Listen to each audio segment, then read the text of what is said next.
ஒரு நபர் கமெண்ட் செக்ஷன்ல கேட்டிருக்காரு. ஒரு கலப்பு திருமணம் வந்து நடக்குது. 2 வெவ்வேறு ரிலிஜியன்ஸ்க்கு இடையே.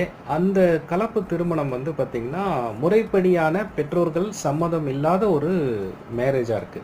அப்படி ஒரு மேரேஜ் நடக்கும்போது, அந்த மேரேஜ்ல அந்த பெண்ணுக்கு வந்து ஏதோ ஒரு பாதிப்பு இருக்குன்னு சொன்னா, அந்த குற்றத்தின் அடிப்படையா வச்சு நம்ம ஒரு கம்ப்ளைண்ட் வந்து ரைஸ் பண்றோம்னு சொன்னா, அது வந்து செல்லுபடி ஆகுமான்னு கேட்டிருக்காங்க. ஏன்னா, இது வந்து ஒரு பெற்றோர்களாக அரேஞ்ச் பண்ண மேரேஜ் கிடையாது. அவங்க 2 பேரும் வந்து திருமணம் செய்துக்கிறாங்க. பின்னாடி வந்து பிரச்சனை வருது. திரும்ப இவங்க இந்த பெண்மணி பெற்றோர் வீட்டுக்கு வராங்க.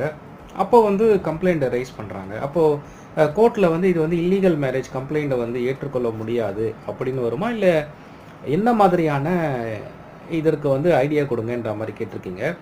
நம்ப ரீசென்ட்டா நெறைய வீடியோஸ் இந்த மாரி கேள்விகள் வரும்போது ஒரு ஜட்ஜ்மெண்ட்ட உதாரணமா வச்சு பார்க்குறோம். ஸோ இன்னைக்கும் ஒரு ஜட்ஜ்மெண்ட் இந்த கேஸ்க்கு வந்து